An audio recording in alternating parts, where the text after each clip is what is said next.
Bonjour, bon temps.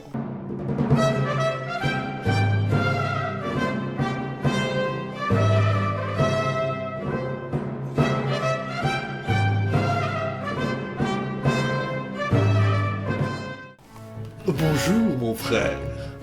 Bonjour, mes fils. Ah, bonjour, docteur.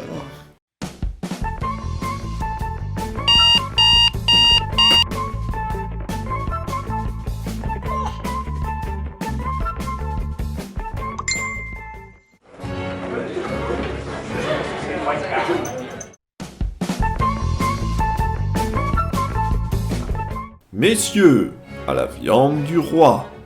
Mesdames de la cour, vous pouvez vous asseoir.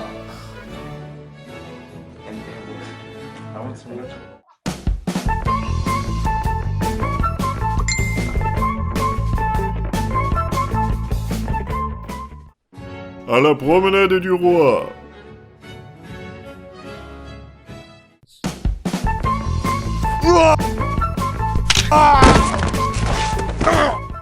Bonne nuit, la cour.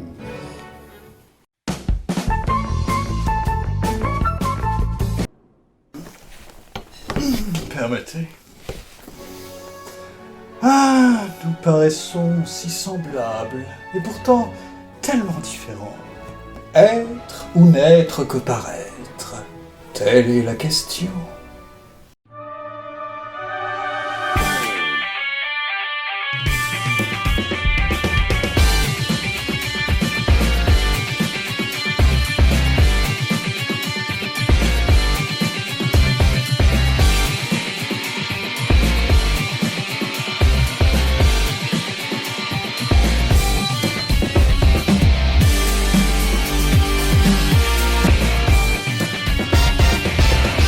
Bonjour à toutes et à tous, aujourd'hui on va parler d'un jeu un peu particulier car il a été développé avec le concours des musées nationaux. Ils sont assez rares et parmi ces jeux il y a Versailles 1685, complot à la cour du roi Soleil, c'est-à-dire Louis XIV. Ce jeu a été développé avec Cryo Interactive et Canal+ Multimédia ainsi que cette institution que sont les musées nationaux. Donc là, on a un jeu à but aussi bien éducatif que ludique. C'est-à-dire que là, en 1996, ils avaient déjà l'ambition d'utiliser le jeu vidéo comme support de transmission de connaissances historiques. Donc, dans cet épisode, on va plutôt s'attacher à apporter du contenu plutôt qu'à faire une critique très factuelle du jeu comme j'en ai l'habitude. Donc dans cette première vidéo, on va surtout faire une présentation générale du jeu. Dans la suivante, on va suivre les différents chapitres qui constituent le jeu. Et dans la dernière vidéo, on va essayer d'apporter un maximum d'éléments de contexte pour comprendre le mieux possible l'environnement historique dans lequel nous plonge le jeu. Donc on parlera également des personnages, des œuvres d'art et des événements. Ensuite, je tiens à préciser une chose, c'est un jeu sur la période moderne. Et mine de rien, il n'y en a pas tant que ça. Alors on ne peut pas dire qu'ils sont rarissimes, ce serait exagéré, mais par exemple, par rapport à la Seconde Guerre mondiale qui est surtraitée dans les jeux vidéo, la période moderne fait un peu figure de parent pauvre. Il n'y a pas tant de jeux vidéo que ça, je vous mets les chiffres là à l'écran. Vous voyez, il y a une sacrée différence. Donc voilà, je tenais à le souligner. Ce jeu est un point and click et c'est là que personnellement j'ai déchanté car en 1996 peut-être que c'était drôle et amusant le point and click en mode vas-y trouve le bon pixel, mais aujourd'hui c'est juste lourd. En tout cas moi ça me fatigue plus qu'autre chose. Ce qui est dommage car même si le jeu a bien entendu vieilli, les décors restent juste extraordinaires pour les passionnés d'histoire. Autre élément apporté au crédit du jeu, il existe des fiches explicatives sur tous les lieux que l'on traverse, sur tous les personnages que l'on rencontre et même sur certains événements. Voyons donc si ce jeu est réellement un outil pour apprendre ce qu'a été la vie de cour à Versailles sous Louis XIV. Tout d'abord, est-ce que l'histoire du jeu a une quelconque réalité historique ? Donc, beaucoup de conspirations sont connues contre les rois de France, il y en a contre Louis XIV, en même temps il a régné tellement longtemps qu'il eût été surprenant que personne ne tente le coup, malgré la sacralité de sa personne. L'un des complots les plus connus est celui de Latréaumont. Contrairement aux frondeurs, il s'agit d'un véritable ennemi de Louis XIV qui souhaite renverser le roi et instaurer une république. Son plan est de créer un soulèvement en Normandie, de prendre le dauphin en otage et de marcher sur différentes villes jusqu'à Versailles. Oui, c'est un bonhomme qui ne rigole pas du tout. Il convainc des nobles français d'entrer dans le complot, tel le chevalier de Rohan, un homme rebelle qui a été récemment disgracié par le roi. Ne bougez pas, j'ai pris le dauphin en otage. Je veux l'instauration d'une république, 100 000 écus et 2 roux-doudous. Et attention, pas d'entourloupe, ceux à la fraise, pas au citron. Plus sérieusement, le complot a été découvert et les conspirateurs tous exécutés pour crime de lèse-majesté. Non, mon roux-doudou! Bien entendu, les concepteurs du jeu ont inventé le complot contre le roi pour nous faire déambuler à travers leur Versailles virtuel. Tout le scénario consiste à nous faire enquêter au cours d'une journée typique de la cour de Louis XIV.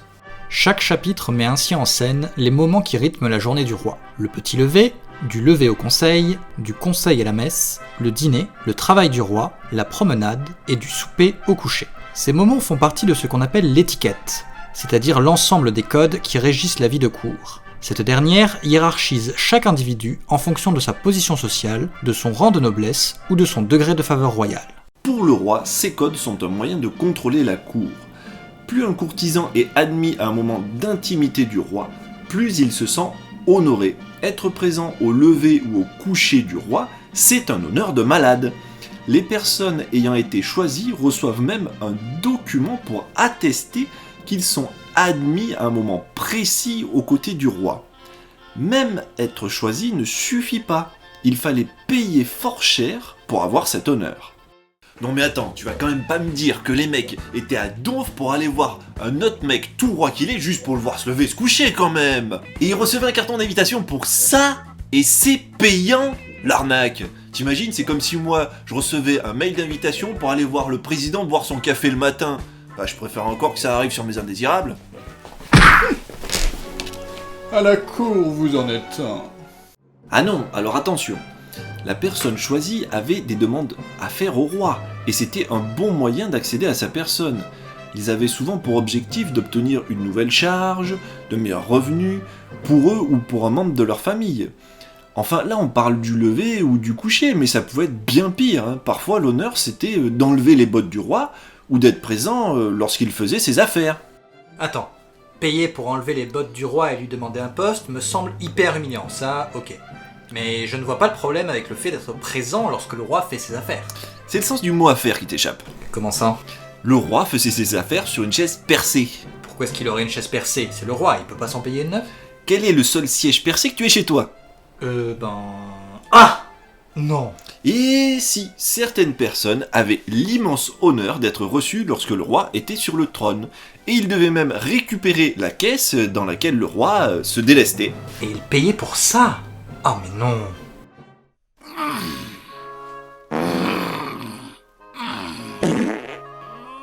Sire, je vous sollicite l'indicible honneur à vous, votre majesté, de lire ce modeste billet avec votre auguste œil.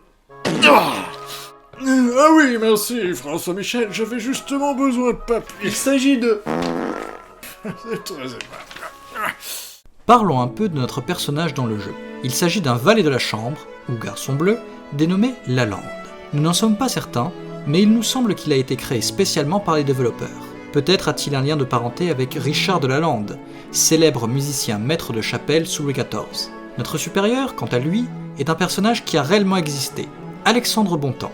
Il est le premier valet de la chambre. Il dirige à ce titre les Garçons Bleus et les Suisses, c'est-à-dire la garde du roi. Il s'agit d'un homme clé de la vie à Versailles. Voilà, c'est la fin de cette vidéo, et je vous propose de nous suivre dans la prochaine. On parlera des différents chapitres du jeu qui suivent les différents moments qui rythment la journée du roi et de la cour à Versailles. Donc, à bientôt! Bonjour à tous. Dans notre prochain numéro des Dessous des dynasties de l'histoire, nous allons voir la journée typique du roi Soleil à Versailles. Et nous verrons à quel point ce roi, aussi grandiose que facétieux, était pour le moins étonnant. À bientôt!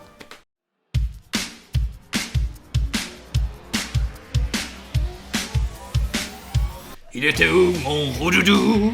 Il était plus là, j'étais triste. Non, mon roudoudou.